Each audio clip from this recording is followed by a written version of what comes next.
ईश्वरीय सुख, ईश्वरीय आनंद। सुनिए डॉक्टर श्याम सुंदर पराशर जी की यह अनमोल कथा। आज की इस कथा में भक्तों आप लोगों को ईश्वरीय सुख और ईश्वरीय लीला का सूक्ष्म दर्शन कराने वाले हैं। इस बृहद व्याख्यात्मक कथा को अवश्य सुनिए और प्रेम से बोलिए भक्तों श्री राधे राधे। एक दिन भगवान अपने सखाओं से बोले, भाई ब्रजवासियों चलो आज कछु नयो खेल खेले। नयो खेल के कौन सो कन्हैया? कन्हैया बोले चलो आज चोरी चोरी खेलेंगे। ब्रजवासी बोले दारी के हमें चोरी करबो सिखाएगो तू? मैया मारेगी। कन्हैया बोले हम रुपया पैसा की चोरी की बात ना कर रहे भैया, तो बोले खाए पीबे की माखन मिश्री की चोरी करेंगे। खाए पीबे की चोरी थोड़ी मानी जाए। ब्रजवासी बोले तेरे घर में कोई खावे पीवे की कमी पड़ गई है जो तुम चोरी करके खाएगो? तेरे बाबा राजा हैं ब्रज के, बाबा की नाक कटवाएगो?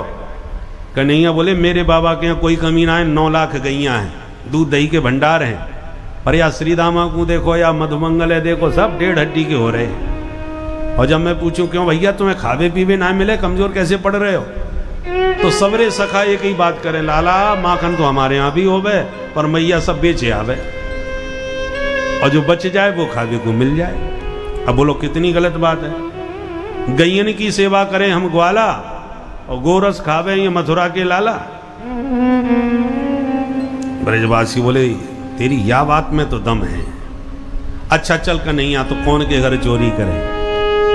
भगवान बोले ये पहले आज अपने घर में नेक अभ्यास करो, फिर घर में सफल होंगे तब दूसरे के घर देखेंगे।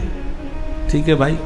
सबने अपने अपने घर हाथ साफ किए, चोरी करी। दूसरे दिन फिर मीटिंग भई। भगवान बोले बताओ कौन ने कहा कि हो, तो सब अपनी अपनी कहानी सुनाने लगे। कछु सफल भय, कछु विफल भय, कछु पकड़े गए तो कुछ पिटके भी पहुंचे। तो जो पिटे हुए पहुंचे वो कान पकड़ के बोले कन्हैया हम तो आज के बाद चोरी कबू ना करेंगे भैया। क्यों? अरे मैया ने पकड़ के जो पिटाई करी हमारी, हमें तो नानी याद आ गई भाई।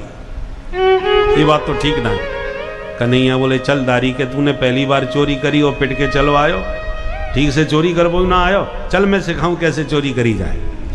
ब्रजवासी बोले कन्हैया तो तू हमारो सरदार, तू जो कहेगो हम वही करेंगे, और पर मिलके सब चोरी करेंगे तो बात संभलेगी। कन्हैया बोले तो अपनी मंडली को कछु नाम रख लो आज।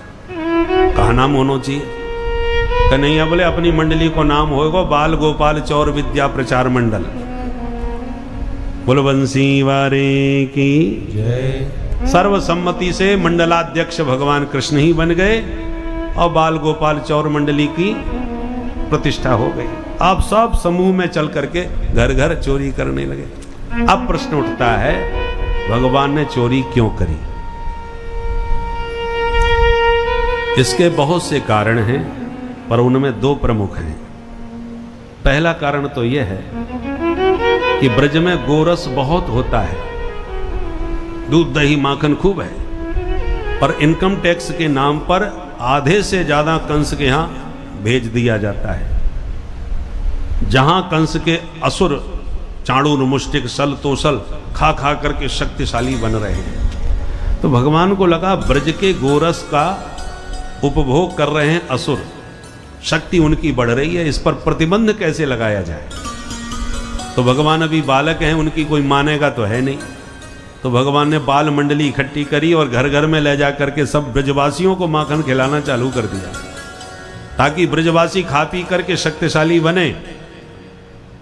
और भाई आय होती है तब आय कर लगता है, इनकम होगी तभी तो टैक्स देना पड़ेगा। भगवान बोले जब ब्रजवासी पहले ही खा पी के मस्त हो जाएंगे, बचेगा ही नहीं तो टैक्स क्यों लगेगा? टैक्स उतना ही लगेगा जितना बचेगा। तो न बासा बचे न कुत्ता खाए, ये कहावत है। बचने ही क्यों दिया जाए? ब्रजवासियों को खिला पिला के मस्त करो, टैक्स के नाम पर क्यों कंस के पास भेजो? इसलिए भगवान ने बाल मंडली बनाई। स्वयं नहीं खाते, ब्रजवासियों को खूब घर घर ले जाके खिलाते हैं, ताकि ब्रजवासी बालक स्वस्थ मस्त हृष्ट पुष्ट बने। दूसरा कारण, ब्रज की प्रत्येक गोपी दधि मंथन के समय गोविंद का चिंतन ध्यान करती हुई कहती है, प्यारे नंदलाल कभी हमारे घर में भी आओ, हमारे हाथ का भी माखन खाओ, हमारे आंगन को भी पावन बनाओ। ये सब भावना प्रत्येक गोपी के भीतर थी। और भगवान है भक्त वांछा कल्पतरु, भक्तों की इच्छा भगवान कल्प वृक्ष बन के पूर्ण करते हैं।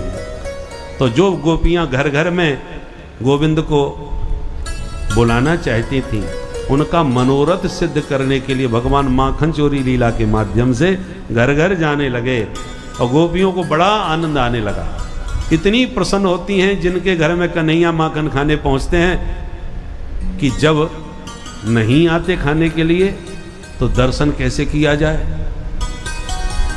तो फिर चोरी की शिकायत करने के बहाने दर्शन करने के लिए नंद भवन में पहुंच जाती हैं झुंड बना करके कि बहन सुबह से शाम तक लाला के दर्शन ना, भाई अब कैसे दर्शन करें। बोले चलो शिकायत करे आएंगी, वहीं दर्शन कर लेंगी। इकट्ठी होकर के आ जाती है, ए जसोदा मैया बाहर आ गई। अरे आओ आओ बहन आओ, मैंने बिलुआ भेजोना है, तुम सबकी सब कैसे आ गई। गोपियां बोली तेरे छोरा के गीत गावे ना आई, आज बाकी करामात सुनावे आई हैं। हम सब गोपियन की नाक में दम कर रखी है तेरे कन्हैया ने। मैया बोली हे भगवान ऐसो कहा कर दियो बहना बताओ। गोपियां बोली सुन जसोदा, हम कोई चुगलखोर ना है जो काऊ की पीठ पाछे चुगली करें। जो बात होगी मुंह पे कहवे वारी है, निकाल अपने छोरा है बाहर, बाकी शिकायत बाकी मुंह पे ही सुनाएंगे। सोई मैया आवाज लगा दो, ओ बेटा कनुआ, भाग के तुरंत आगे भीतर से कन्हैया, हाँ मैया लाला रही है सबकी सब बड़ी शिकायत कर रही है तेरी। जो शिकायत को नाम सुनो तो मुंह लटका के गाल फुला करके रोनी सी सूरत बना के खड़े हो गए। गोपियां देख देख करके गदगद हो गई, आपस में बोली बहन अब करो प्रेम से दर्शन, और उतनी देर तक ही दर्शन मिलेंगे जितनी देर तक शिकायत होगी। इसलिए सब शिकायत करना चालू करती। एक ही शिकायत पूरी भई तो दूसरी कोई नई शिकायत लेके वो आगे बढ़ जाती है। कुछ सही भी होती हैं तो कुछ मन से गढ़ लेती हैं, झूठी शिकायत करती हैं, क्योंकि ज्यादा से ज्यादा समय तक दर्शन पाना है, इसलिए शिकायत ढेर सारी करती हैं। क्या क्या शिकायत करती हैं सुखदेव जी के शब्दों में सुने। बत्सान मुंचन क्वचिद समय क्रोश संजात हास स्तेयं स्वादवत्यधिदधिपय कल्पितैस्तेययोगै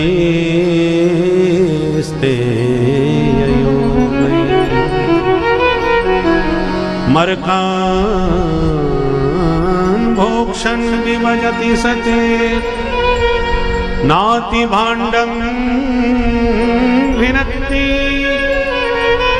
द्रव्यालाभे सगृह कुपितो यात्युपक्रोश्यतो।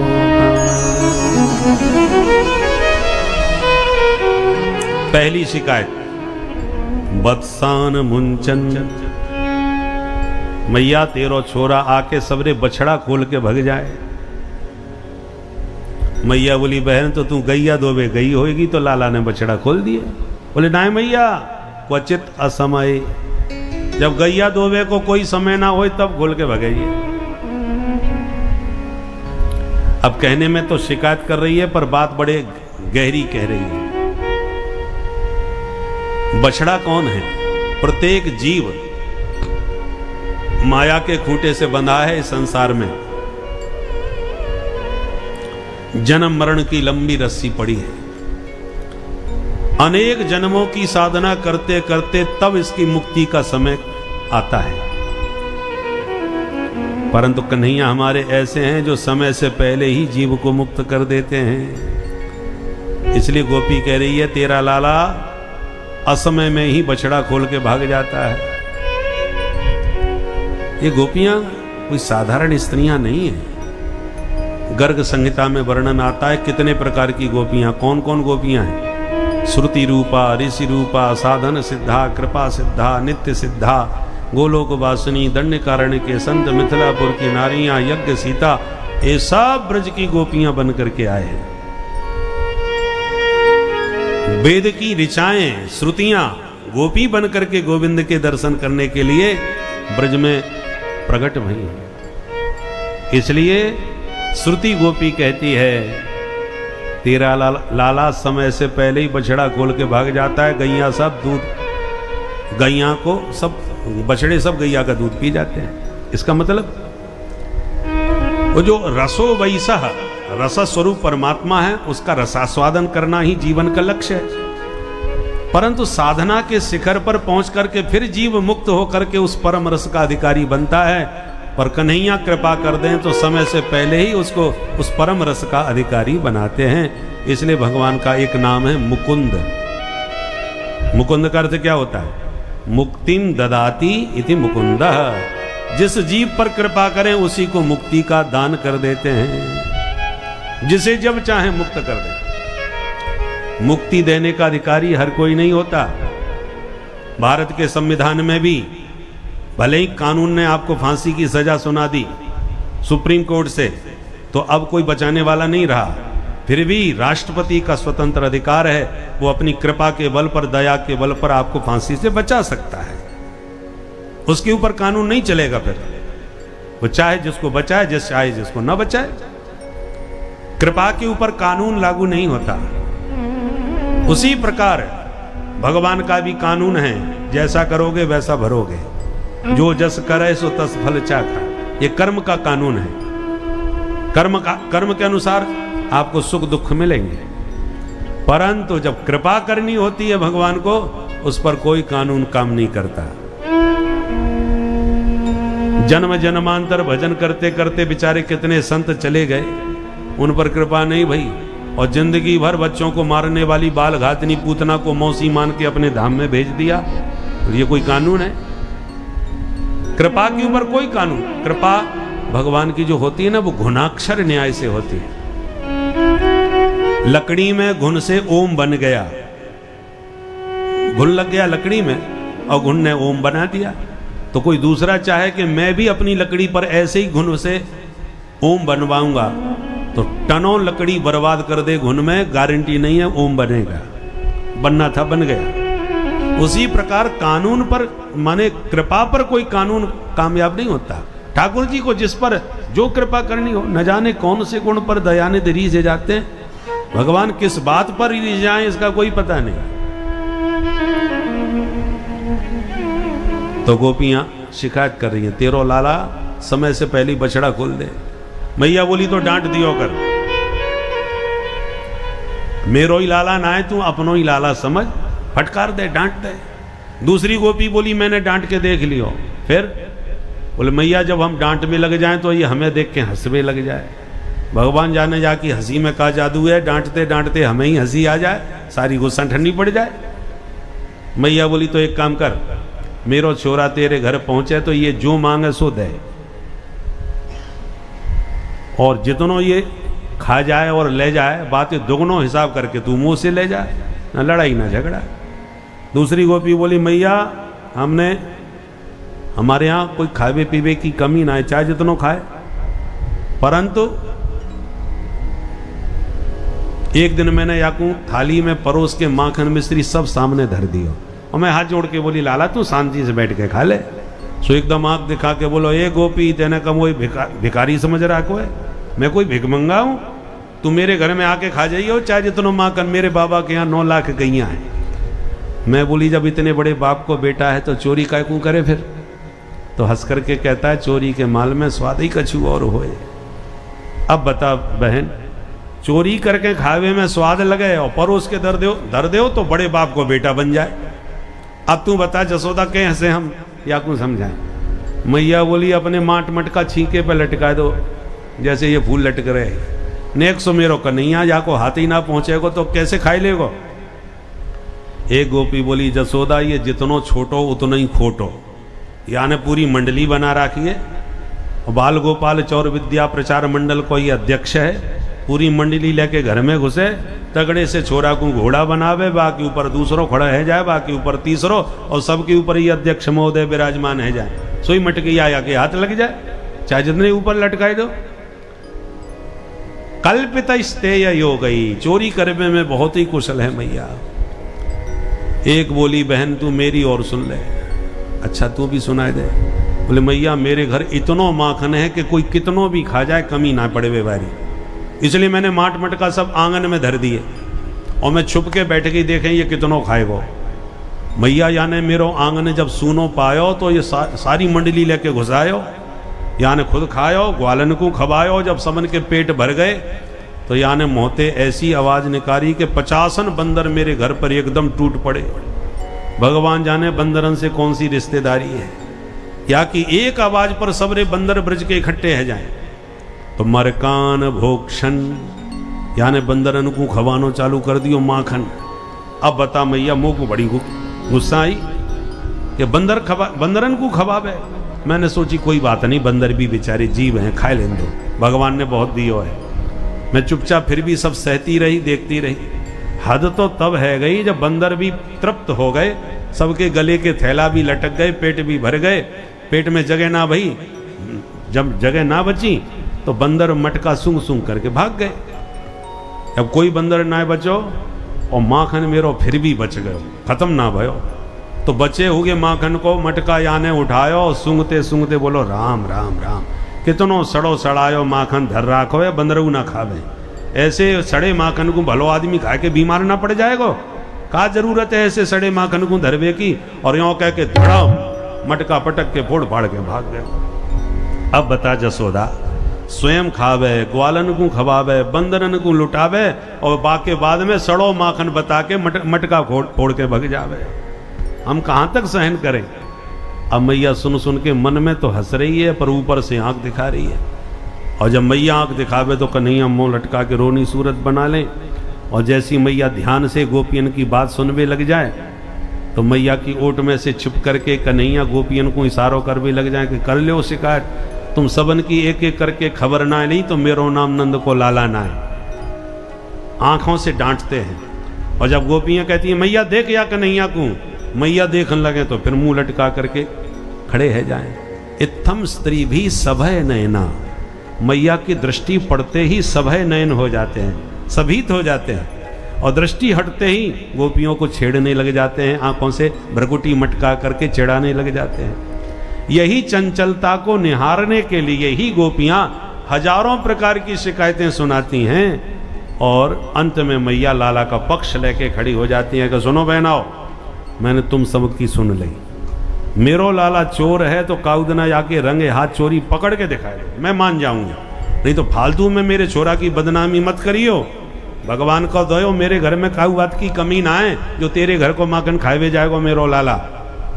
और आज के बाद जब सबूत हो, साक्ष्य हो, तभी मेरे लाला को हाथ पकड़ के यहाँ पकड़ के दिखाओ, अन्यथा मैं कभू काऊ पे विश्वास ना, मेरे लाला पे मुझे विश्वास है ये कभू चोरी ना कर सके।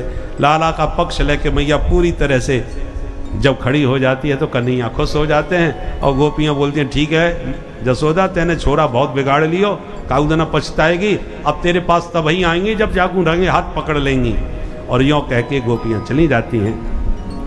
मैया फिर अकेले में समझाए, देख बेटा कन्हैया, भगवान को दयो सब कछु अपने पास है, काय को चोरी करे, दारी के बदनाम है जाएगा तो तेरी शादी ना हो बे बारी, फिर जिंदगी भर ऐसी फिरतो रही हो। कन्हैया मुंह लटका के कहते मैया ये सब की सब गोपियां हैं, नंबर 1 की महा झूठी, और तुम भोली भाली इनकी बातन में आ जाए। जब मेरे घर में काऊ बात की कमी ना है तो मैं काय को जाऊंगा इनके घर में खावे। मैया हंस के कहती हाँ बेटा, सो तो मुझे पूरा विश्वास है अपने लाला पे, भरोसा है कि सत्यवादी हरिश्चंद्र मेरे घर में पैदा भयो है, बाकी दुनिया सब झूठी। और इतनो याद रखियो कन्हैया, जादना तेरी चोरी कहीं पकड़ में आ गई तो वो खबर लूंगी कि छठी को दूध याद आ जाए। तो मैया अकेले में डांटती भी है, समझाती भी है लाला को। और गोपियां जब शिकायत करके घर जाती हैं तो दधि मंथन करते करते लाला को याद करती हैं कि हे नंद नंदन, आज का माखन हमने तुम्हारे लिए ही निकाला है, मेरे आंगन में आओ और मेरे माखन का भोग लगाओ। बड़े भाव से एक तरफ शिकायत करती हैं, दूसरी तरफ मन ही मन गोविंद का आह्वान करती हैं और बड़े भाव से कहती हैं। क्या कहती हैं, आप भी मेरे साथ गाएं और उन शब्दों पर ध्यान दें। आज मोरे अंगना में आवो नंदलाल, चले आवो गोपाल, दर्शन की प्यासी गुजरिया श्याम। आज मोरे अंगना में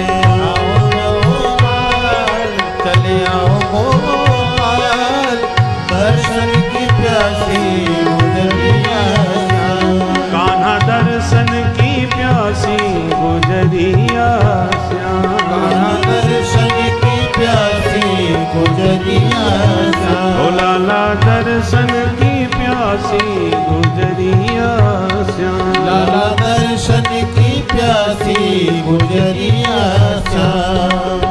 अंगना में आवो मेरे माखन को खावो। अंगना में आओ मेरे माखन को खाओ। कान्हा अंगना में आवो मेरे माखन को खावो। अंगना में आओ मेरे माखन को खाओ। मीठी मीठी मीठी मीठी बतियां सुनावो नंदलाल, चले आवो गोपाल, दर्शन की प्यासी गुजरिया श्याम। आज मोरे अंगना में आओ नंदलाल, चले आओ गोपाल, दर्शन की प्यासी गुजरिया श्याम। लाला दर्शन की प्यासी गुजरिया श्याम। लाला दर्शन की प्यासी गुजरिया श्याम।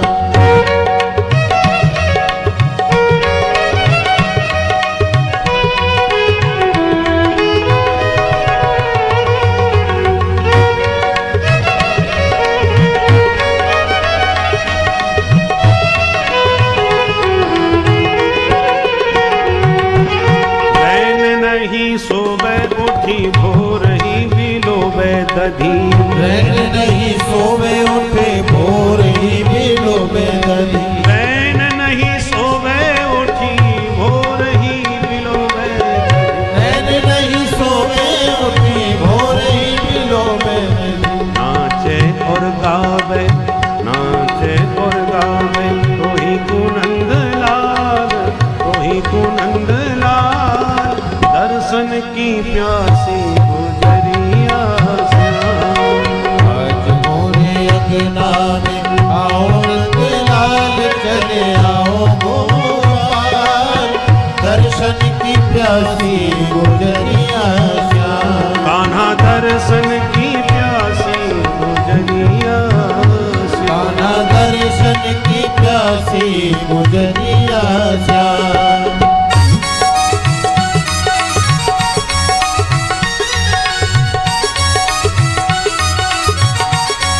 श्री राधे जय हो।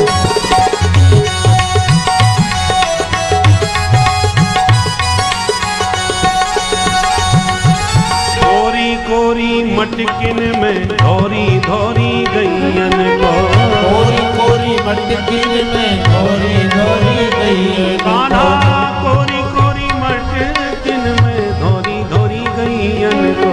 कोरी कोरी मटकिन में धोरी धोरी गई को। न्यारो ही जमाए राख्यो दही नंदलाल, राख्यो दही नंदलाल, दर्शन की प्यासी गुजरिया श्याम।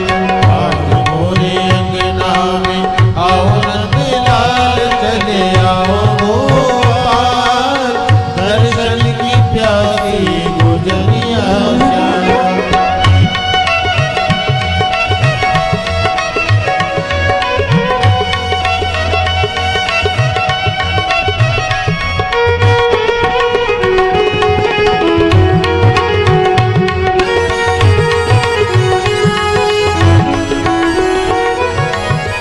आवो ब्रजरानी को माखन नित्य प्रति। आओ ब्रजरानी को माखन नित्य कान्हा प्रति। खावो ब्रजरानी को माखन नित्य प्रति। आओ ब्रजरानी को माखन नित्य आज प्रति। प्रेम ते गरीबनी को पावो नंदलाल, चले आवो गोपाल, दर्शन की प्यासी गुजरिया श्याम। आज मोरे अंगना में आओ नंदलाल, चले आओ गोपाल, दर्शन की प्यासी गुजरिया श्याम। लाला दर्शन की प्यासी गुजरिया।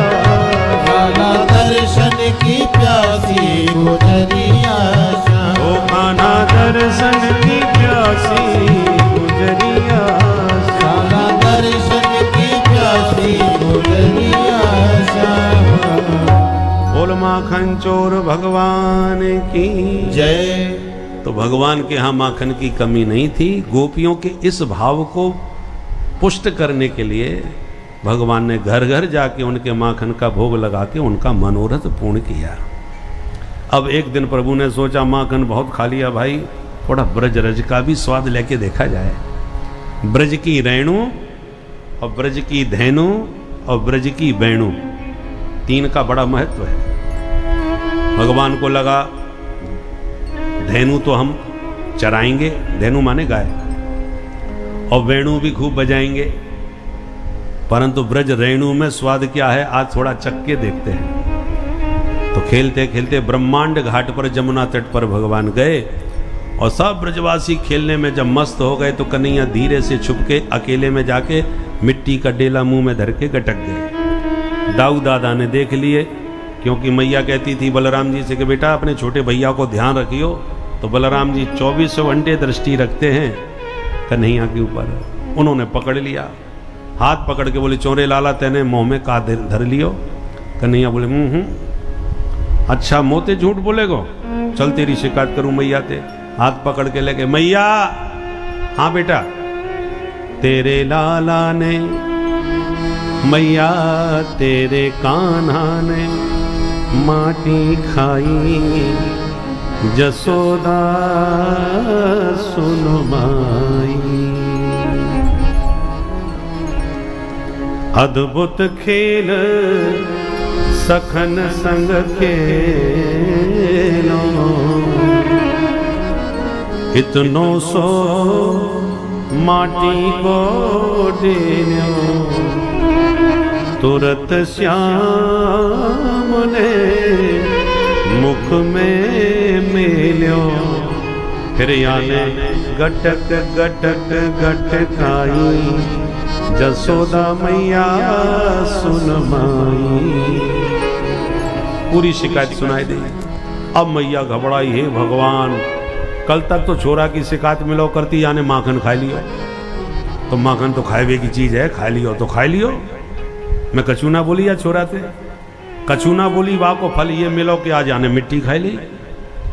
और आज ये शिकायत पे आज भी कछु ना बोलूंगी तो कल शिकायत आएगी यानी भांग खा ली, फिर परसों शिकायत आएगी यानी पुड़िया खा ली। भाई छोरा तो ऐसे दिनों दिन बहुत बिगड़ जाएगा मेरो। माँ की ममता बच्चों पर होनी चाहिए, पर ऐसी अंधी ममता ना हो जिससे बच्चे के संस्कार बिगड़ जाएं, उसका स्वभाव बिगड़ जाए। मैया वात्सल्यमयी जरूर है और हितैषिणी है। मैया ने तुरंत लाठी उठाई और कन्हैया को हाथ पकड़ के जोर की डांट लगाई। कस्मान मृद मदान्तात्मन भवान भक्षित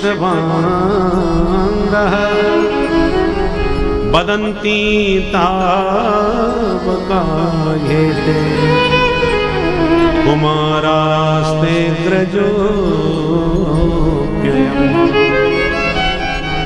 अरे अदांतात्मन मतलब चटोरे। चोरे कन्हैया तू इतनो चटोरो है गयो कि अब तू मिट्टी खावे लग गयो। घर में माखन खावे को ना मिलेगा। दूध दही को कबहू न नाटी, क्यों लाला तेने खाई माटी। जसोदा ले समझा रही साटी, या कुने क दया नहीं आई। जसोदा सुन माई।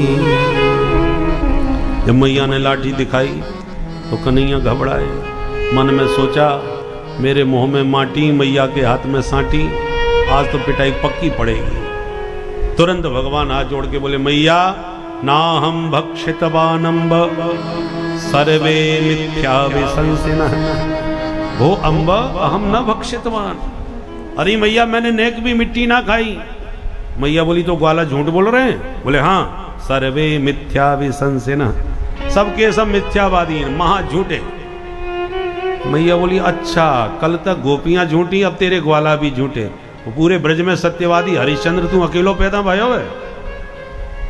कन्हैया बोले मैया अपने लाला पे विश्वास ना करे तो यदि सत्य गिरस्तर ही समक्षम पश्य में मुखम। तो विश्वास ना हो तो मेरा मुंह खोल के देख ले, तेरे सामने ही बैठो। मैया बोली हाँ ये बात कछु ईमानदारी की करी, चल दिखा तो अपना मोड़ो। कन्हैया को लगा ये तो और बुरे फंस गए, मुंह में तो माटी सच में है, अब क्या करें। कन्हैया ने डरते डरते धीरे धीरे मुंह खोलना चालू किया। भगवान की ऐश्वर्य शक्ति ने विचार किया कहीं सच में मैया मेरे प्रभु की पिटाई लगाने न लग जाए। मायापति की पिटाई कैसे देख पाए, तो तुरंत भगवान ने जैसे ही पूरा मुंह खोला, भगवान की वह दिव्य शक्ति मुख में विराट रूप से प्रकट हो गई। मैया को पूरे ब्रह्मांड का दर्शन होने लगा। बोले विराट भगवान की जय। नदी पर्वत बाग बगीचे वन वाटिका सूर्य चंद्र ग्रह नक्षत्र तारा मंडल भूगोल खगोल सब कुछ मैया को लाला के मुख में दिख रहा है। यहाँ तक कि पूरा ब्रजमंडल दिख रहा है। मथुरा नंदगांव बरसाना गोवर्धन और नंद बाबा का आंगन दिख रहा है। आंगन में मैया लाला को डांट रही है लाठी लेके, ये भी लाला के मुख में दिख रहा है। अब मैया की खोपड़ी घूम गई। हे भगवान किम स्वप्न एवदुत देव माया किम्बा मदीयो बत बुद्धि मोह। मैया तो घबरा, मैं कोई स्वप्न देख रही हूं कि काऊ देवता की माया है कि बुद्धि को भ्रम है। ये मेरे लाला के मुंह में नदी पहाड़ ये सब कैसे दिखने लगे। मैया समझ गई ओहो मेरो लाला साक्षात भगवान है, आज मैं मान गई। हाथ जोड़ के मैया तो चरणन में दंडोत करने लगी। स्तुति करीना जाय भय माना जगत पिता में सुत करी जाना। स्तुति करीना जाय भय माना। मैया कांपती हुई जगत पूरे विराट ब्रह्मांड का दर्शन कर रही है। सुत करीना स्तुति करीना जाय भय माना। स्तुति करीना जाय भय माना। जगत पिता में सुत कर जाना। जगत पिता में सुत कर जाना। मैया जैसी हाथ जोड़ के प्रणाम कर बेकूं भाई, कन्हैया ने तुरंत हाथ पकड़ लिए और हंसते हुए बोले मैया ये तू कहा कर रही है, सच सच बताइयो मेरे मुंह में माटी दिखी का। अब मैया तो माटी की बात ही भूल गई। लाला तू माटी की बात करे, तेरे मोड़े में तो पूरा उत्तराखंड भरो पड़ो है। ऐसे नदी पहाड़ मैंने जिंदगी में ना देखे जो तेरे मोड़े में दिख गए। कन्हैया बड़ी जोर से ताली बजा के हंसने लगे। अरे मैया तो क्यों अब मेरे मुंह में हिमालय दिखने लगे।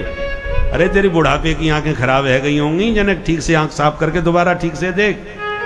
अच्छा लाला तू दोबारा दिखा। अब मैया आंख मीड़ मीड़ के आंख साफ करे। उधर भगवान ने माया को तुरंत गायब कर दिया। दोबारा मुंह देखा तो कुछ भी नहीं। मैया ने लपक के लाला को छाती से लगा लिया। बेटा तूने बिल्कुल ठीक कही, बुढ़ापे में भगवान जाने कैसी कैसी बीमारी लग जाए। सच में थोड़ी देर पहले मुंह को नदी पहाड़ी दिख रही थी, अब कचूना दिखे। या को मतलब तेरे मुंह में कचूना, ये बाबरी आंखन में कचू बीमारी है। बुढ़ापे में ये सब थोड़ी छोटी मोटी बीमारी होती रहे। मैया सारी भगवत्ता भूल गई और लाला को अंक में भर के वही वात्सल्य बरसाने लगी। बोल नंद के लाला की जय। नंद और जसोदा पूर्व जन्म के द्रोण और धरा नाम के वसु थे। दोनों पति पत्नी ने कठोर तपस्या करी। जब भगवान प्रकट हो गए तो भगवान की सुंदरता पर दंपति रीझ गए। हाथ जोड़ के बोले महाराज मन की बात कह दें। बोले कहो। बोले आप बड़े प्यारे लग रहे हो, मन होता है तुम्हें गोद में लेके खूब खिलाएं, आपको खूब वात्सल्य बरसाएं। भगवान बोले तथास्तु। तो बेटा बने देवकी के पर गोदी में खेले जसोदा जी के। इस वरदान संसार दिया। के प्रत्येक कल्प में ईश्वर का अवतार होता है और प्रत्येक अवतार में प्रभु ने जो वचन जिसके साथ दिया है सब बिना पूरा किए इस धरा का त्याग नहीं करते। उनके द्वारा दिए गए वचनों, भक्ति रूपी उनके द्वारा दिए गए शास्त्रिक अध्यायों को सुनकर किसी भी व्यक्ति विशेष के अंदर भक्ति के भाव उमड़ सकते हैं। तो आप लोग भी अपने भक्ति के भाव को इसी तरह उमड़ाइए और यह देखिए कि ईश्वर प्राप्ति का सुख, ईश्वरीय लीला का सुख कितना ही उत्तम होता है। तो कथा सुनते रहिए भक्तों और प्रेम से बोलिए श्री राधे राधे।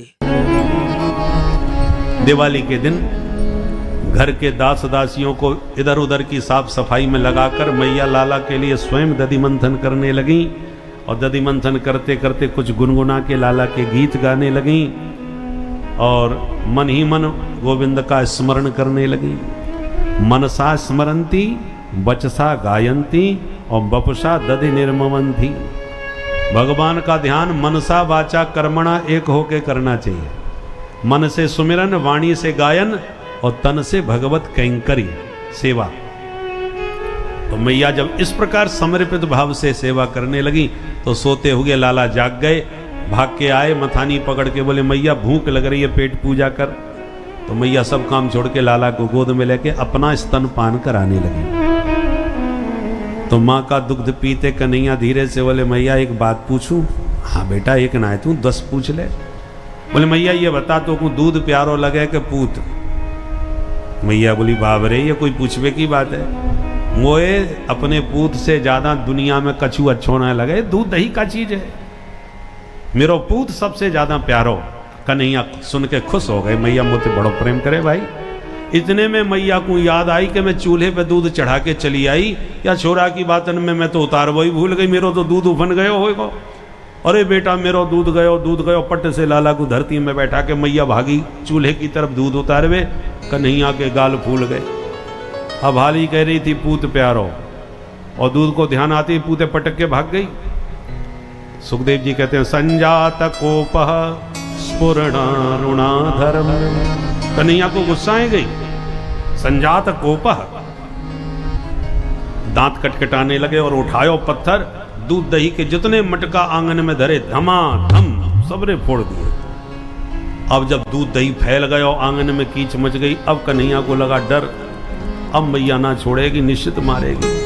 सो रोना चालू कर दिया पहले से और बंदरन को बुला के लौटाना चालू कर दिया, आओ आज हमारे घर में ही भंडारो पाओ। बंदर टूट पड़े, माखन खाने लगे और कन्हैया रोने लगे। उफनते दूध को उतार के मैया जब वापस आंगन में आई, जो हालत देखी, अरे राम राम राम। गोपियन की बात पे मोह विश्वास ना हो तो, पर अब विश्वास है।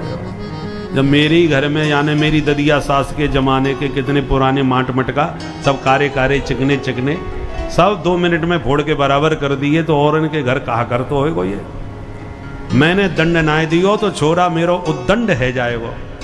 तो मैया लाठी पकड़ के जैसी लाला को पकड़वे को आगे बढ़ी और मैया के हाथ में लाठी देखते कन्हैया ने दौड़ लगाई दी। अब आगे आगे कन्हैया, पीछे पीछे मैया। सुखदेव जी कहते परीक्षित कर लो दर्शन, न चांतर न बहिर्यस्य न पूर्वम नापि चा परम। जिस परमात्मा का कोई और छोर नहीं, बड़े बड़े सिद्ध संत समाधि में भी जिसको नहीं पकड़ पाते, मैया उसे लाठी का डर दिखा के पकड़ने भागी, पर प्रभु पकड़ में नहीं आए। भागते भागते मैया थक गई, लाठी टेक के बैठ गई और बोली देख लाला तू जल्दी आ जानी, सच में बहुत मारूंगी आज। कन्हैया बोले मैया तू मारेगी ना इसीलिए भाग रहे। ना बेटा तू प्यार से आ जा मेरे पास, तो मैं बिल्कुल ना मारूंगी। कन्हैया बोली तो पकड़ के करेगी कहा? मैया बोली बेटा तेरी पूजा करूंगी। कन्हैया बोले आज कौन सा पर्व है, काय बात की पूजा करेगी? मैया बोली बेटा तू आ तो सही, फिर विधि विधान से तेरी पूजा करूंगी और सब समझाऊंगी।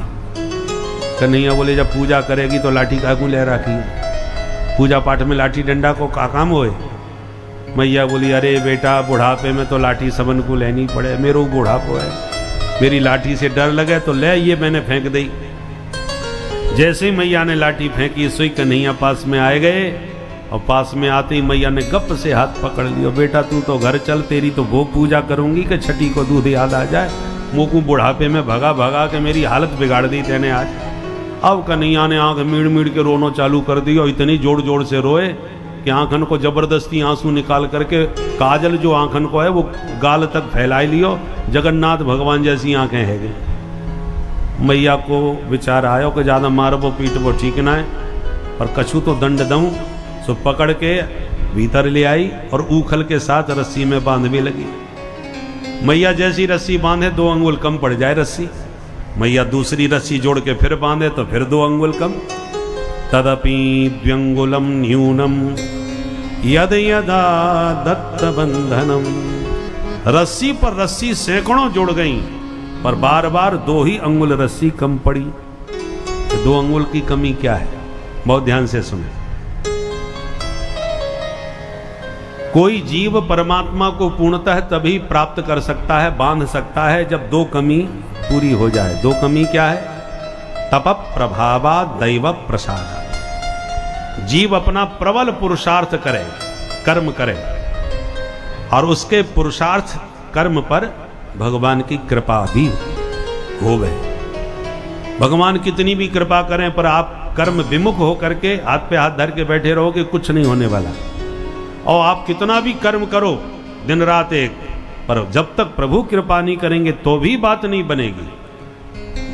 दोनों की जरूरत है, पुरुषार्थ भी आवश्यक है और हरि की कृपा भी आवश्यक है। बहुत से लोग इतने कर्मवादी होते हैं कि ईश्वर को ही नकार देते हैं, कर्म ही पूजा है, कर्म ही सब कुछ है। परंतु कुछ लोग ऐसे भाग्यवादी या ईश्वरवादी होते हैं, वो ईश्वर के नाम पर कुछ भी कर्म नहीं करते, हाथ पे हाथ धर के बैठ के कहते हैं वही है सोई जो राम रच राखा। इसलिए दोनों का सामंजस्य जरूरी है। ये 2 अंगुल की कमी है।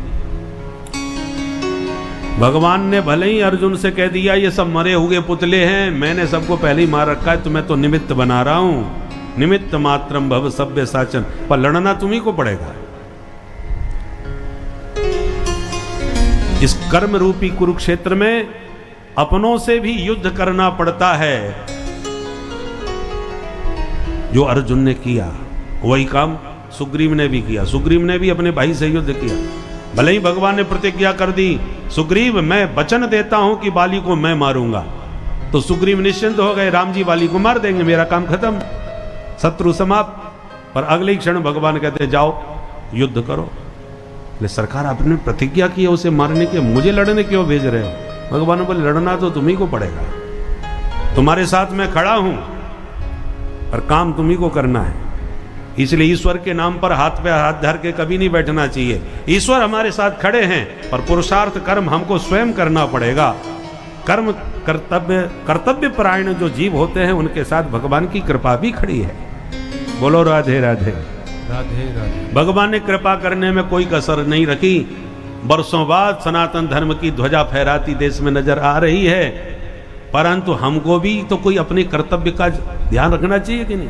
हम लोग इतने कर्तव्य विहीन हो गए कि घर से बाहर निकल के वोट देने की भी हमें फुर्सत नहीं है। बोलो राधे राधे राधे राधे। कुछ भी करना नहीं चाहते, सब भगवान करें, सब ईश्वर करें। अरे भगवान ने अपने सेवक भेज दिए हैं, वो सब काम कर रहे हैं, पर आपको भी अपने कर्तव्य से विमुख नहीं होना है। आपको भी अपनी जिम्मेदारी पूरी तरह निभाना चाहिए। बोल बंसी वारे की जय। जो कर्तव्य विमुख जीव होते हैं उन पर भगवान की भी कृपा नहीं होती। इसलिए दोनों का सामंजस्य जीवन में संतुलन बना के रखना चाहिए। कर्तव्य भी ईमानदारी से करो और कृपा का भी भरोसा करो। 2 अंगुल कम पड़ी रस्सी, भगवान बंधन में नहीं आए। जब पूरी तरह बांधते बांधते मैया पसीना में लथपथ हो गई, चुटिया खुल गई, बाल बिखर गए, कपड़े अस्त व्यस्त हो गए, तो दृष्ट्वा परिश्रमं कृष्ण कृपयासी स्वबंधने। प्रबल पुरुषार्थ मैया जसोदा का देखा तो भगवान ने अपना बंधन तुरंत स्वीकार कर लिया। मैया बांधने में सफल हो गई। दाम कहते हैं रस्सी को, और उदर माने पेट। पेट में लाला की रस्सी बांधी, इसलिए भगवान का नाम पड़ गया दामोदर। बोल दामोदर भगवान को मुक्त कर दे। सुखदेव जी कहते दुनिया को मुक्ति देने वाले आज अपनी मुक्ति के लिए रो रहे हैं। मैया तो बांध के भीतर गई, कन्हैया घसीट करके उस ऊखल को आंगन में घसीटते घसीटते आगे बढ़े। बीच आंगन में 2 अर्जुन के वृक्ष खड़े, लाला बीच में से निकल पड़े, वृक्ष ऊखल से अड़े। कन्हैया ने ऐसा झटका मारा कि दोनों वृक्ष उखड़ के गिरे। जैसी दोनों वृक्ष गिरे कि 2 दिव्य महापुरुष उसमें से प्रकट होकर भगवान की स्तुति करने लगे। वाणी गुणानुकथने श्रवणौ कथायां हस्तौ च कर्म सुमनस्तव पादयोर्नः स्मृत्यां शिरस्तव निवास जगत्प्रणामे दृष्टि सतां दर्शनेस्तु भवत्तनूनां। सुखदेव जी कहते हैं ये दोनों ही कुबेर के पुत्र थे। नलकुबर मणिग्रीव इनका नाम था।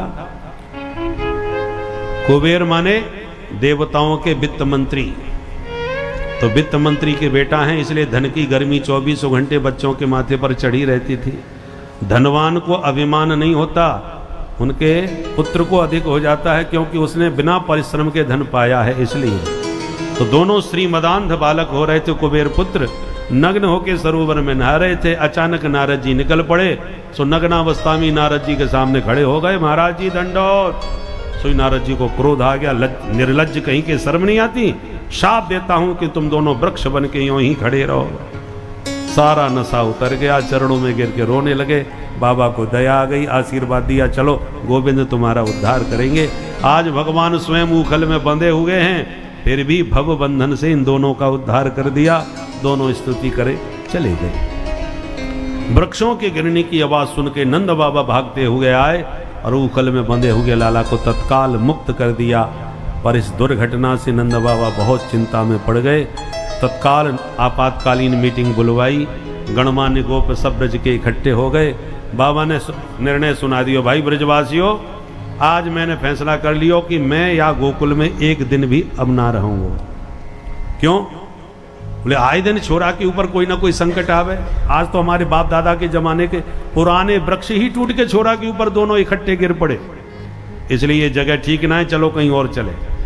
तो कहां चले बताओ?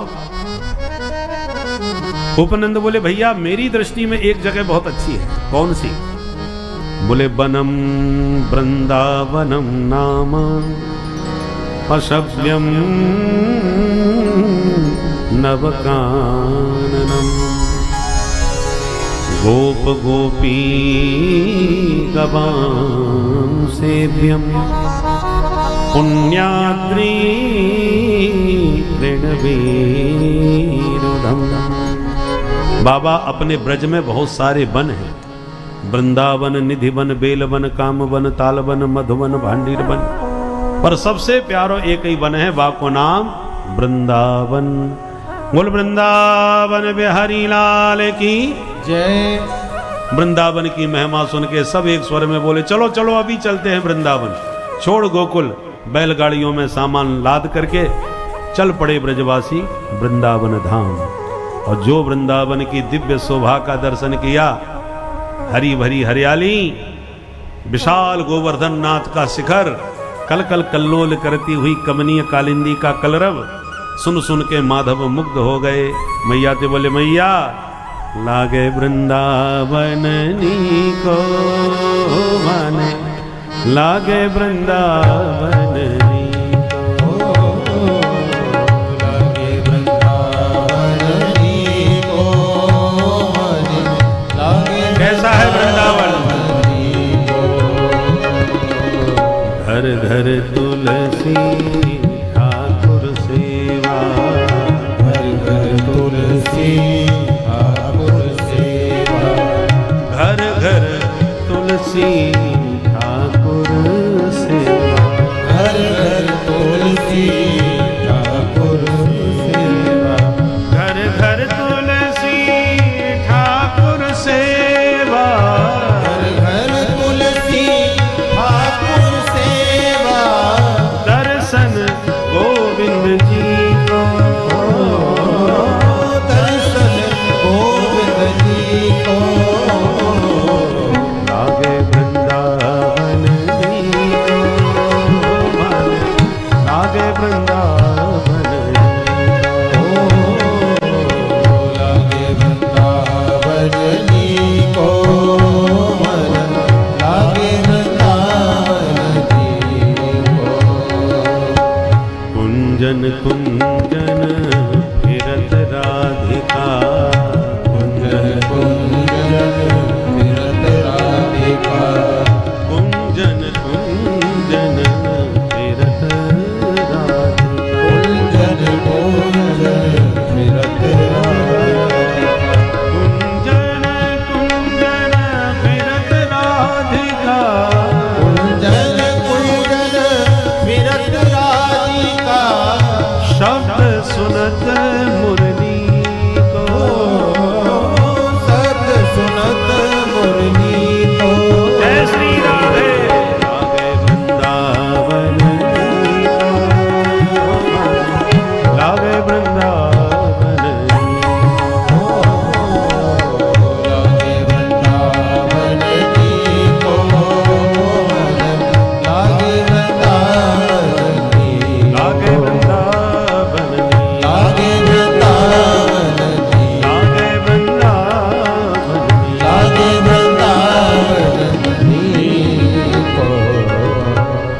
बोल वृंदावन बिहारी लाल की जय।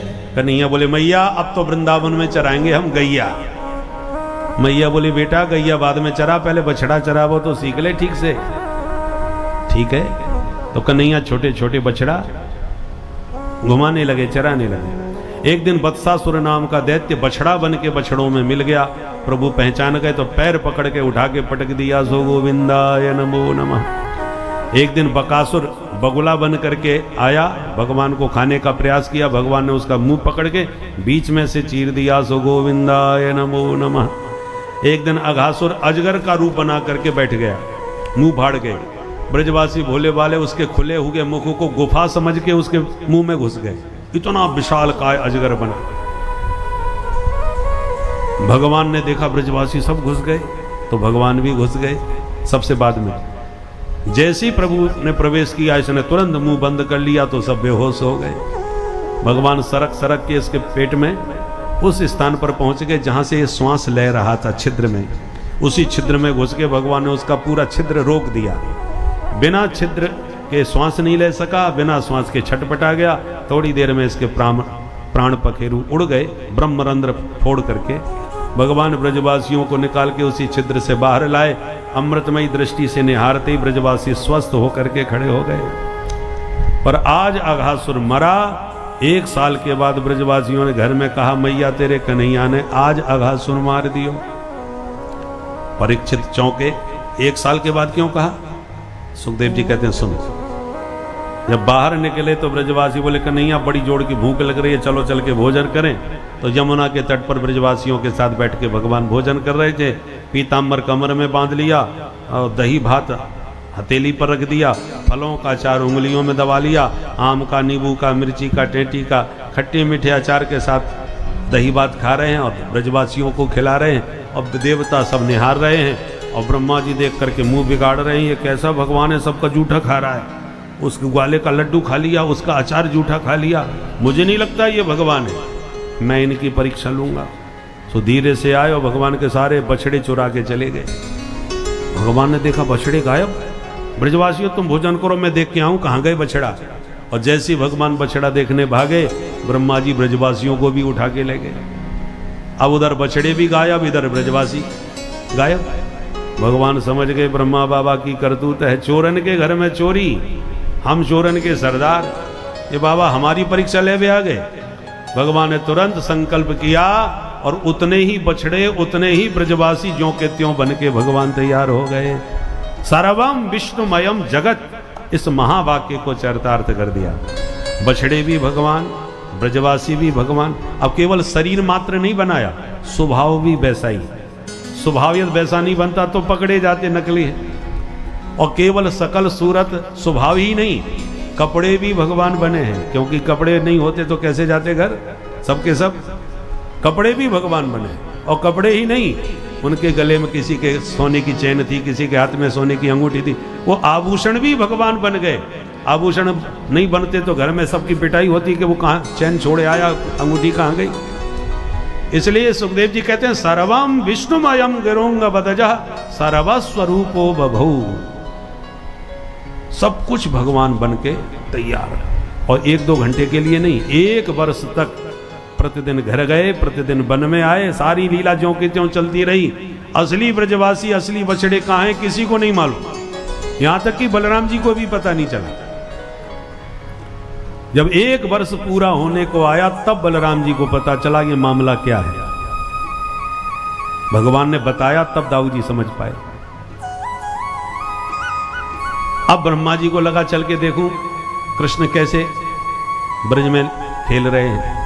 1 साल के बाद ब्रह्मा जी ने देखा तो बेई कन्हैया, बेई बछड़े, बेई ब्रजवासी। अब खोपड़ी खराब ब्रह्मा जी की, ये डुप्लीकेट कहां से बन गए भाई, ये तो मैं सब चोरी करके गया था। मैं जो ले गया था वो नकली है कि जो ये खेल रहे हैं वो नकली है। सत्या के कतरे नेति ज्ञातुम नेष्टे कथंचन। ब्रह्मा जी स्वयं फैसला नहीं कर पा रहे इनमें असली नकली कौन से। अब समझते देर नहीं लगी, ये सर्व समर्थ ईश्वर है, इसमें कोई संदेह नहीं, क्योंकि ये सृष्टि में मुझ ब्रह्मा के अलावा दूसरा कोई नहीं कर सकता। सारे बछड़े ब्रजवासियों को ब्रह्मलोक से वापस लाके लौटाए दिए। चरणों में साष्टांग प्रणाम करके 40 श्लोकों में ब्रह्मा जी ने भव्य स्तुति भगवान की की। ब्रजवासी असली वाले 1 साल के बाद लौटे। कन्हैया से बोले, कन्हैया ये चौमुआ कौन कहाँ से आ गए भैया, 4 मुंह वालो। इसलिए उस क्षेत्र का नाम है चौमुआ। आप वृंदावन जाओगे ना तो हाईवे पर वृंदावन से पहले चौमुआ कस्बा मिलता है, क्योंकि वहीं पर भगवान ब्रह्मा जी ने 4 मुखों से भगवान की स्तुति करी, इसलिए उस क्षेत्र का नाम चौमुआ।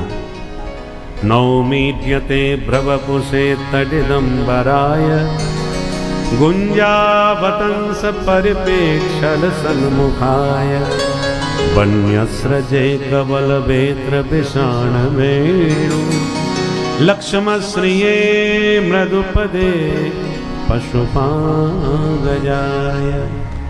हे सर्व समर्थ ईश्वर, आपके चरणों में मैं प्रणाम करता हूँ। हे नंद नंदन गोपाल, आपके 4 भुजाओं में शंख चक्र गदा पद्म हमेशा देखे, पर आज इस गोप वेश में कबल वेत्र विषाण वेणु विभूषित हो रहे हैं। ठाकुर जी एक हाथ में डंडा, एक हाथ में बंसी, एक हाथ में श्रृंगी और एक हाथ में वेणु लेकर के विभूषित होते हैं। कवल, कवल माने भोजन का ग्रास। ऐसे है नंद गोपाल, नंद नंदन गोपाल, आपके चरणों में प्रणाम है।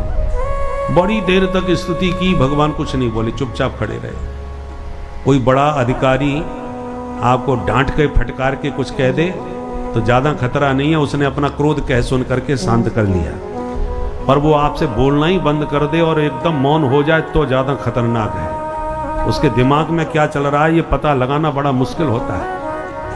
तो ब्रह्मा जी ने इतनी लंबी चौड़ी घंटों तक स्तुति करी, पर भगवान एक शब्द बोले नहीं। तो ब्रह्मा जी ज्यादा डर गए, लगता है नौकरी से हाथ धोना पड़ेगा, ज्यादा ही नाराज।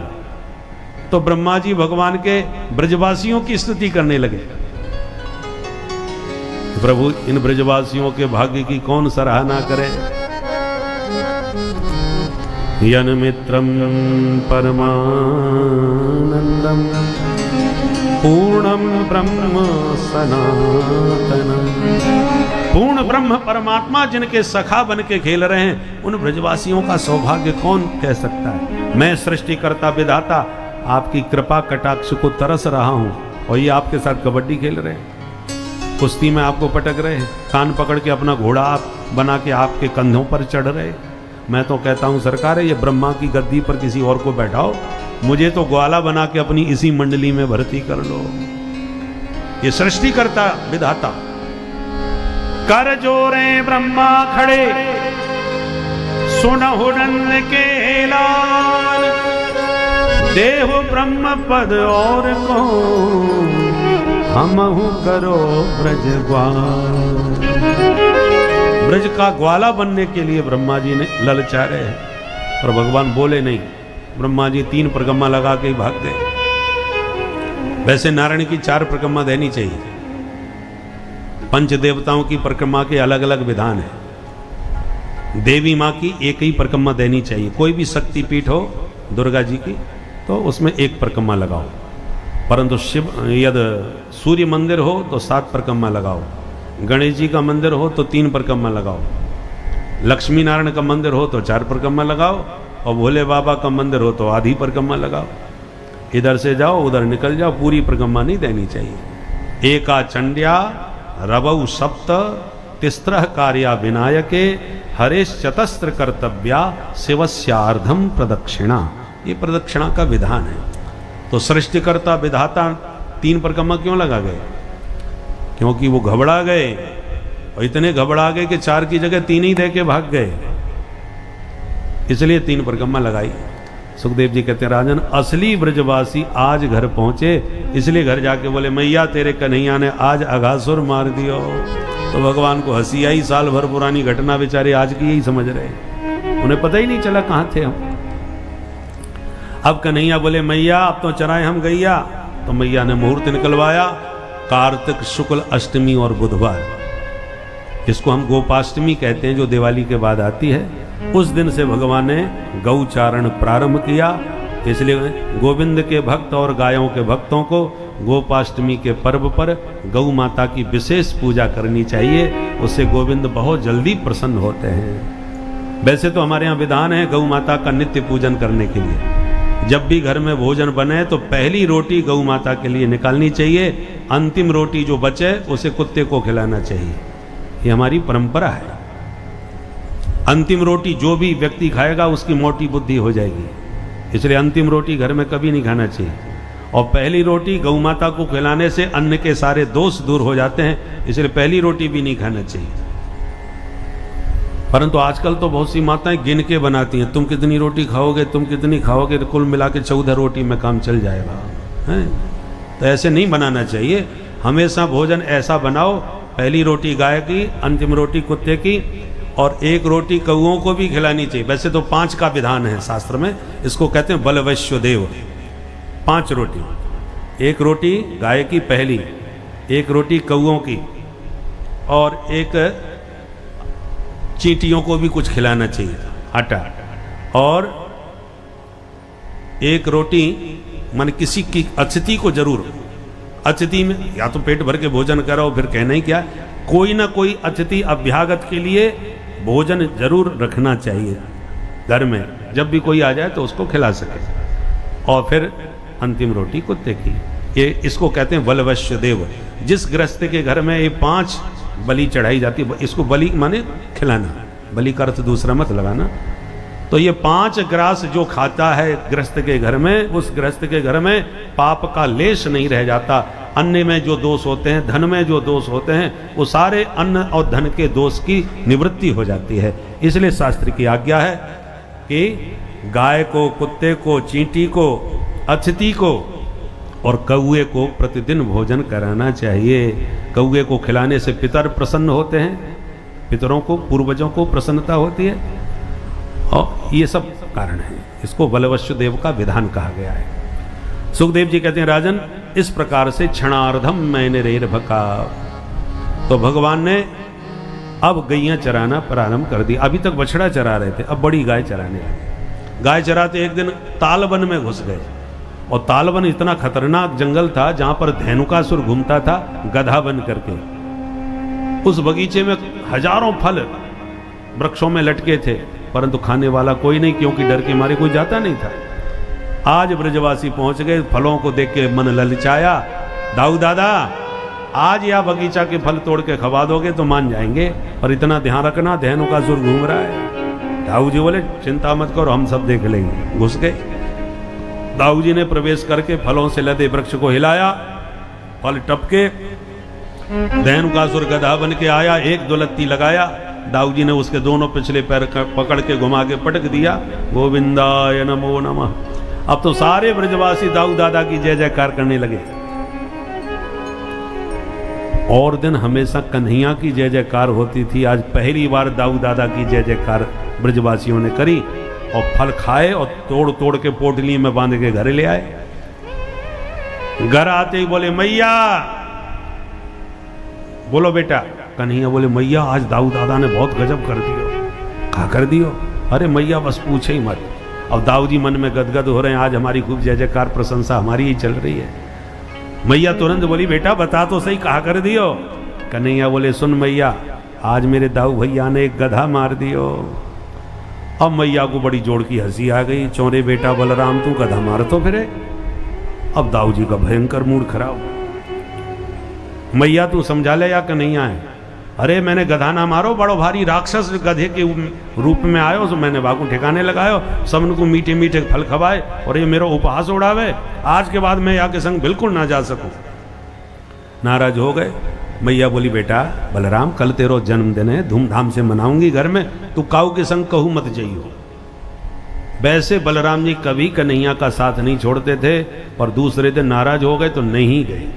और कन्हैया यही चाहते थे एक दिन दाऊ जी मेरे साथ न जाएं तो मैं काली देह पर खेलने पहुंच जाऊं, क्योंकि काली देह पर दाऊ जी कभी जाने नहीं देते थे। और भगवान को जाना था। क्यों जाना था? बोले काली नांग को मार के भगाना था, प्रदूषण फैला रहा है, विषाक्त वातावरण बना रहा है। परंतु ये काम कन्हैया तब करना चाहते थे जब दाऊ जी साथ में न हो, क्योंकि दाऊ जी हैं शेषनाग के अवतार, और भगवान को मारना है काली नांग, तो हैं एक ही बिरादरी के तो बुरा मान जाएंगे। इसलिए दाऊ जी को नाराज करके घर छोड़ के भगवान पहुंच गए कालीदह पर, खेलने लगे ब्रजवासियों के साथ। और गायों ने जहरीला पानी काली हृद का पी लिया। उसको पीते ही सब मरणासन्न होकर छटपटाने लगी। भगवान ने तुरंत गायों के सिर पर हाथ फेर के उन्हें स्वस्थ किया और मार छलांग कदम के वृक्ष पर चढ़ गए। ब्रजवासी डर गए, लाला गिर मत जाइयो, काली नांग काट लेगो, 101 फन है वाके। कन्हैया बोले कोई मत घबराओ, मैं अवाली बात से मिलके आऊं। और यों कह के धम्म से छलांग मार दी। जैसे कूदे ब्रजवासियों में हाहाकार मच गया, चीत्कार मच गई, चिल्लाते हुए भागे। नंद बाबा को खबर मिली, सारा ब्रजमंडल दौड़ पड़ा कालीदह की ओर। आबाल वृद्ध वनिता सर्वेंग पशुव्रतया, सब पशुओं की तरह भागे। दाऊ जी समझ गए कन्हैया ने मुझे क्यों छोड़ा है, मुझे इन सबको संभालना है। तो दाऊ जी सबको समझाने लगे, घबराओ मत भैया, कन्हैया को कोई कछु ना बिगाड़ सके। पर जब कूदे कन्हैया तो काली नांग जग गया। सर्प के कान नहीं होते, वो आंखों से सुनता है, इसलिए सर्प का नाम संस्कृत में है चक्षुश्रवा। चक्षुश्रवा सर्प का एक नाम है। वो तुरंत हलचल से जाग गया और जैसे ही भगवान कृष्ण को देखा क्रोध में भर गया। 101 फन से भयंकर फुसकार भरी, मार छलांग तुरंत भगवान को अपने शरीर से लपेट लिया। कन्हैया को लपेटा तो हाहाकार मच गया और जोर से। ब्रजवासी कूदने को तैयार कन्हैया को बचाने के लिए। दाऊ जी सबको संभाले हुए। भगवान समझ गए ब्रजवासी बहुत भयभीत हैं, विलंब करना ठीक नहीं। भगवान ने शरीर फुलाया, बंधन ढीला पड़ा, एक छलांग लगा के उसके फन पर जाके खड़े हो गए। और फिर जो तांडव नृत्य करना प्रारंभ किया प्रभु ने, उसके 101 फन नाच नाच के सब लुहलुहान कर दिए। काली के मुख से निकलने लगा रक्त, उसका हृदय होने लगा विरक्त, तब हुआ भगवान के चरणों में अनुरक्त। सूरदास जी महाराज बहुत बढ़िया वर्णन करते हैं। तांडव गति मुंडन पर नाचत गिरधारी, पम पम पम पग पटकत भम भम भम फनन पर, बिम बिम बिम विनति करत नाग बधुहारी। तांडव गति मुंडन पर नाचत गिरधारी, तांडव गति मुंडन पर नाचत गिरधारी। धग तिटि धग तिटि धग तिटि धग तिटि कृधा तिटि धग तिटि गदगिन नगति तिटकत गदगिन धा, तिटकत गदगिन धा, तिटकत गदगिन। तांडव गति मुंडन पर नाचत। जो कि इतना शक्तिशाली था कि देवता भी उसके सम्मुख जाने से भय खाते थे। उस कालिया नाग, उस सर्व शक्तिशाली कालिया नाग को प्रभु ने ऐसे खेल खेल में उलझा दिया कि उसका पूरा अहंकार ही समाप्त हो गया। और उसने अहंकार त्याग कर ईश्वर की भक्ति में प्रभु श्री कृष्ण के चरणों में अपने मन को लगाया और आगे चलकर उसका उद्धार हुआ। तो इस प्रकार से इन कथाओं के माध्यम से हम यह देखते हैं कि प्रभु कितने दयालु हैं, कितने करुणा निधान हैं।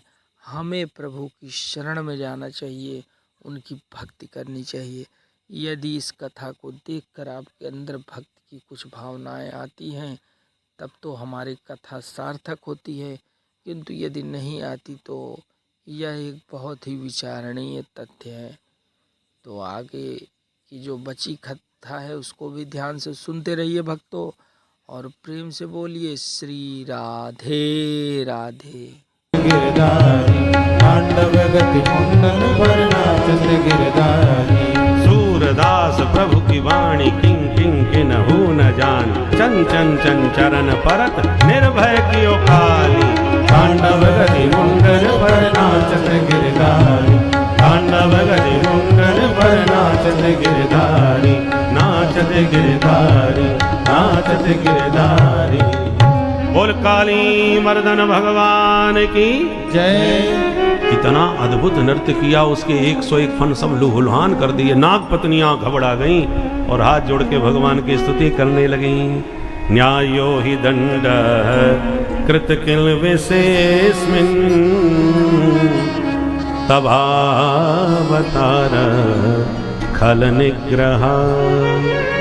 हे प्रभु, आपका अवतार ही दुष्टों का निग्रह करने के लिए हो रहा है। परंतु इतना हम जान गए, आपके निग्रह में भी अनुग्रह छुपा हुआ है, आपके कोप में भी कृपा हमें दिखाई पड़ रही है। भगवान बोले, तुम्हें कौन सी कृपा नजर आ रही है? मार मार के तुम्हारे स्वामी जी को अधमरा कर दिया हमने, तुम्हें कौन सी कृपा दिखी? नाग पत्नियां कहती हैं, प्रभु आपके चरणों का बड़े बड़े सिद्ध संत ध्यान करते हैं, शंकर बाबा भी ध्यान लगाते हैं, परंतु फिर भी आपने शंकर बाबा को कभी अपना चरण नहीं दिया, सिर पर रखने के लिए सिर्फ चरणामृत दिया। आपके चरणोदक को गंगाजल के रूप में महादेव अपनी जटाओं में सिर पर धारण करते हैं। राजा बलि ने सब कुछ आपको दान कर दिया, तब एक चरण बलि के माथे पर आपने धर दिया। पर बड़ भागी हमारे स्वामी जी हैं, कालीनाग, न दान किया न ध्यान किया, घर बैठे आके आपने दोनों चरण हमारे मालिक के माथे पर पधरा दिए। ये आपकी अहेतु की कृपा नहीं तो और क्या है। भगवान खुश हो गए। देवियों, तुम्हारे भाव बड़े सुंदर हैं, बोलो क्या चाहती हो? बोले, पते प्राण प्रधीयता, केवल अपने पतिदेव के प्राणों की भीख मांगती हैं, इनको माफ कर दो। भगवान बोले, अब तुम कह रही हो तो चलो माफ कर दिया। जैसे ही फन से प्रभु उतरने को हुए, कालीनाग एकदम फुसकार भर के तन गया। भगवान तुरंत सावधान हो गए और बोले, हे देवियों, तुम एक तरफ हाथ जोड़ के गिड़गिड़ा रही हो और ये अभी भी हमको अकड़ दिखाई जा रहा है, समझाओ इसको। नाग पत्नियों ने कालीनाग को इशारा किया, जल्दी से माथा नीचे कर दो, नहीं 2 ठुमके में छुट्टी कर देंगे तुम्हारी। बड़ी मुश्किल से राजीनामा हुआ है। कालीनाग फुफकारता हुआ बोला, मैंने कौन सा अपराध किया है जो माफी मांगू? भगवान बोले, दुष्ट कहीं के, विष बमन करके ब्रज का पूरा वातावरण बिगाड़ दिया और फिर भी कह रहा है मैंने क्या अपराध किया? तेरी इस विषाग्नि से ऊपर उड़ने वाले पक्षी नीचे गिर के मर रहे हैं, मेरी गौ माता को कितना कष्ट हुआ, क्या तुझे ये अपराध अपना दिखता नहीं है? कालीनाग बोला, 1 मिनट महाराज, बड़े से बड़े अपराधी को मौका दिया जाता है अपनी बात कहने का। कसाब जैसे आतंकवादी रंगे हाथ पकड़े जाते हैं, तब भी सरकार मौका देती है अपनी बात कहने का, तो मुझे भी तो मौका दो, मेरी भी तो सुनो। भगवान बोले, अच्छा बोलो क्या सुनना है?